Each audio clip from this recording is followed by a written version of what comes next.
आजकल का तो जमाना ही खराब आ गया है बहन जी। अरे जो बाहर से जितना शरीफ और खानदानी दिखता है ना, हम बोल रहे हैं उसके संस्कार उतने ही गिरे हुए हैं। हमारी बात ध्यान से सुनिएगा।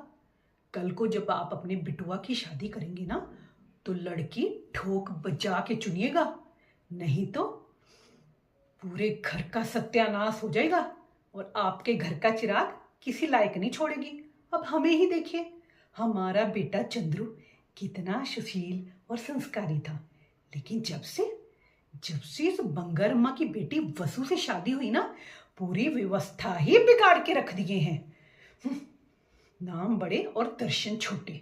हमने सोचा था बड़े घर की बेटी आएगी, खूब दान दहेज लेके आएगी।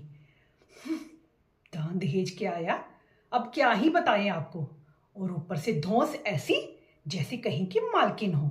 अब आप ही बताइए, मालकिन क्या कोई ऐसे ही बन जाता है? अरे उसके लिए बिटुआ पैदा करना पड़ता है, जैसे हमने करा चंद्रू। अब आप ही बताइए, अब समाज की तो यही व्यवस्था है। अरे भाई, वंश तो बेटे से चलता है ना, बेटी से थोड़े ना चलता है। तो समाज में मान मर्यादा भी उसकी ही होगी जिसके घर में बेटा होगा। अब महारानी को बेटी होने वाली थी, तो हमने क्या बोला है भाई? हमने तो यही बोला ना, अबार्शन करवा लो। अब समाज की तो सदियों से यही रीत है ना, तो हमने क्या गलत बोल दिया? तो महारानी ने बवाल मचा दिया। अरे बेटी तो बेटी, बाप माँ भाई सभी एक ही थाली के चट्टे पट्टे निकले। अरे उसकी माँ बंगारम्मा ने तो हमारे गले पे हाथ डाल दिया। पता नहीं हमार बिटुआ पे क्या जादू चलाया हुआ है।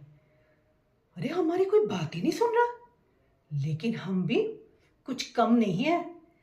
जब तक इस बंगारम्मा की बेटी को अपने बेटे की जिंदगी से निकाल नहीं ना देंगे, हम भी चैन से नहीं बैठेंगे। और ये बंगारम्मा और इसके परिवार को अगर इसकी औकात ना दिलाई, हम भी चंद्रू की मां नहीं है, बोल देते हैं।